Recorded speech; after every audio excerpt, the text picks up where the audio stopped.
मेरे हाथ में एक पुस्तक आपको नज़र आ रही होगी जो कि 615 पूर्वांचल हॉस्टल के नाम से है, जिसके राइटर 14 बैच के आईएएस अफसर हैं। यह सभी लोग पढ़ सकते हैं। इसमें यूपीएससी प्रिपरेशन के भी बारे में है। एक आम युवा जो सपने देखता है, कैसे आगे बढ़ता है, क्या स्ट्रगल आते हैं एक छात्र जीवन में। 2016 में एसडीएम होता था भागलपुर में। उस समय मैंने शुरू किया था इस किताब को लिखना। और ये किताब मंगानी हो तो कहाँ कहाँ से मिल सकती है किताब?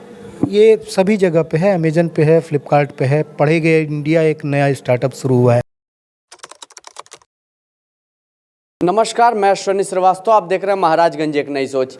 मेरे हाथ में एक पुस्तक आपको नज़र आ रही होगी जो कि 615 पूर्वांचल हॉस्टल के नाम से है, जिसके राइटर महाराजगंज जिले के सिसवा निवासी राघवेंद्र प्रताप सिंह है, जो कि अभी एमपी में 2014 बैच के आईएएस अफसर हैं, जो कि एमपी के आगर मालवा में इसमें तैनात हैं। तो इनसे बात करते हैं आखिरकार क्या सोच के इस पुस्तक को लिखा गया और क्या जर्नी रही इनकी लाइफ की पूरी, जानने का प्रयास करेंगे। स्वागत है। धन्यवाद आपका। अच्छा, ये जो मैं पुस्तक देख पा रहा हूँ, क्या सोच के इसको आपने लिखा? बेसिकली ये किताब सबके कॉलेज लाइफ बहुत ही सबके लिए यादगार होती है। जो भी कॉलेजेस में पढ़ते हैं या हॉस्टल में जो रहते हैं, हॉस्टल लाइफ को एक बहुत अहम पड़ाव माना जाता है प्रत्येक छात्र के जीवन का। तो मेरे भी छात्र जीवन में हॉस्टल लाइफ ने बहुत बड़ा रोल प्ले किया है, यूनिवर्सिटी ने बहुत बड़ा रोल प्ले किया है। तो उसको सोचते हुए मेरे जो अनुभव थे उस पर यह किताब लिखा कि लोगों तक पहुँचे। जैसे जवाहरलाल नेहरू विश्वविद्यालय भारत की सर्वश्रेष्ठ विश्वविद्यालय है जहाँ तक मानविकी का प्रश्न है। तो मेरे ख्याल से लोगों को उसके बारे में जागरूक करना, लोग वहाँ पढ़ने के लिए जाएं, वहाँ मतलब किस तरीके की पढ़ाई होती है, कितने बच्चे यूपीएससी क्वालिफाई करते हैं हर साल, इन सब चीज़ों के बारे में लोगों को जागरूकता बढ़े, लोग थोड़ी जानकारी रखें और लोग वहाँ के लिए एस्पायर भी करें। तो यही सोच के ये किताब लिखी गई थी। इसमें क्या ऐसी चीज़ें हैं, इस किताब में क्या ऐसी चीज़ें हैं जो किस तरह के वर्ग के लोग पढ़ सकते हैं? स्टूडेंट पढ़ सकते हैं या फिर तैयारी करने वाले बच्चे पढ़ते हैं? किस तरह के लोग पढ़ सकते हैं?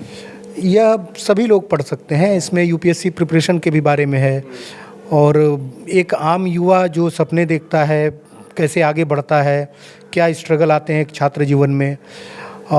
इसके अतिरिक्त विश्वविद्यालय का एक जो जीवन होता है, एक हॉस्टल लाइफ होती है। अगर आपको दिल्ली के बारे में थोड़ा सा जानकारी रखना है, थोड़ा जेएनयू के बारे में जानना चाहते हो तो उनके लिए भी है। और वैसे भी कोई भी युवा जो सपने देखता है, कुछ बड़ा करना चाहता है जीवन में, उसके लिए भी है। अच्छा, कुछ इसमें ऐसी चीज़ें बताइए जो आपने लिखी है, अपने शब्दों में लिखी है।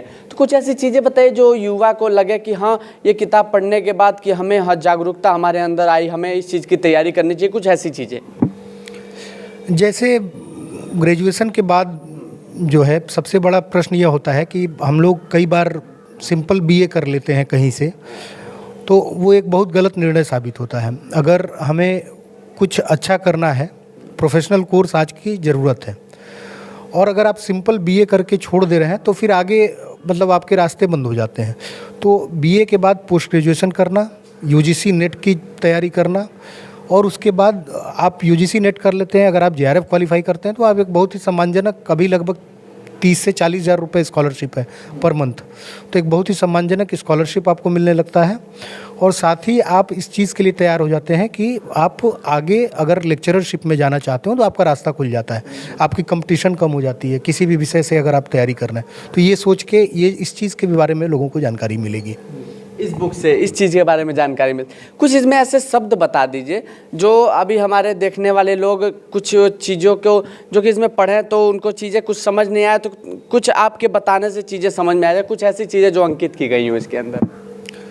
थोड़ा सा अंग्रेजी का प्रयोग है। तो अंग्रेजी बहुत ही साधारण भाषा लिखी गई है, बहुत ही साधारण तरीके से लिखा गया है। तो मुझे नहीं लग रहा है कि इसमें कुछ चीज़ें जो समझने में समस्या आएगी। और कुछ एब्रीविएशन यूज किए गए हैं, जैसे जेएनयू के जो स्कूल्स हैं अलग अलग, तो उनके शॉर्टकट यूज़ करते हैं। जैसे एक SSS है तो SSS जो है स्कूल ऑफ सोशल साइंसेज बोलते हैं उसको। CPS है तो सेंटर फॉर पॉलिटिकल स्टडीज़। तो इसके एब्रीविएशन यूज़ नहीं किए गए हैं, इसके एब्रीविएशन यूज़ किए गए हैं, इसका डिटेल नहीं दिया गया है। लेकिन यथासंभव उसके भी बारे में हर जगह लिखा गया है, तो लोगों को जानकारी मिल जाएगी उस बारे में।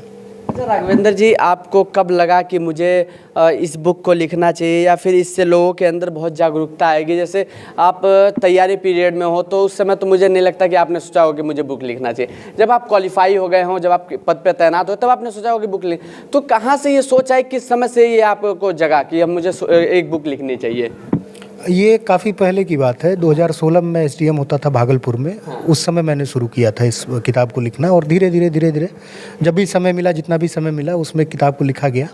और इसको फिर मतलब पूरा करने में थोड़ा समय ज़्यादा लगा, मुझे 6-7 साल का समय लगा। लेकिन फाइनली मैं बहुत खुश हूँ कि ये कंप्लीट हुआ, कंप्लीट होके सामने आया। लोग काफ़ी पसंद किए इसको।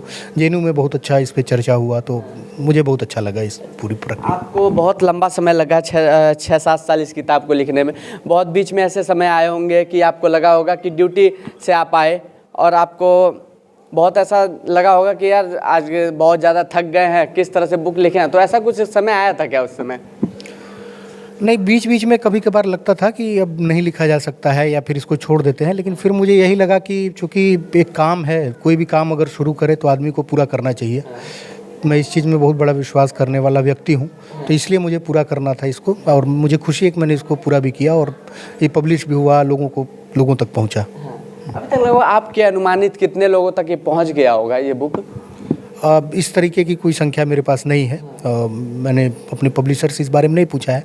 अभी विश्व पुस्तक मेला चल रहा है, कल आखिरी दिवस है उसका, या शायद आज आखिरी दिवस है, तो वहाँ भी किताब उपलब्ध है, लोग खरीद रहे हैं। अच्छा, लोग को अगर ये किताब मंगानी हो तो कहाँ कहाँ से मिल सकती है किताब? ये सभी जगह पे है, अमेजन पे है, फ्लिपकार्ट पे है। पढ़ेगा इंडिया एक नया स्टार्टअप शुरू हुआ है, पढ़ेगा इंडिया, तो उस पे भी उपलब्ध है। तो किताब आसानी से उपलब्ध है। अच्छा, थोड़ा सा मेरा एक टेढ़ा सवाल है। जब बुक तो बहुत मेहनत से लिखी जाती है, तैयार हो जाती है, अपनी भावनाओं और सारी चीज़ें उसके अंदर आदमी लिख देता है बहुत अच्छी तरीके से, तो कई बार ऐसा होता है कि पब्लिश करने में बहुत समस्याएं आती हैं। तो इस तरह की कोई समस्या आई थी आपको लगा होगा कि नहीं हो पाएगा, कुछ ऐसा?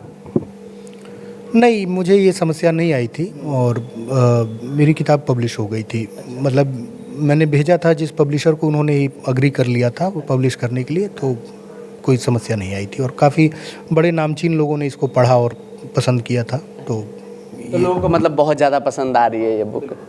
ये हमारे साथ राघवेंद्र प्रताप सिंह थे, जो कि अपने पोस्ट पे होते हुए भी और इस तरह की उपन्यास जो बुक को लिखा गया है, और इसमें मैंने ज़्यादा तो नहीं पढ़ा, 1 ही 2 पेज पढ़ा। वाकई में ये बुक शानदार है।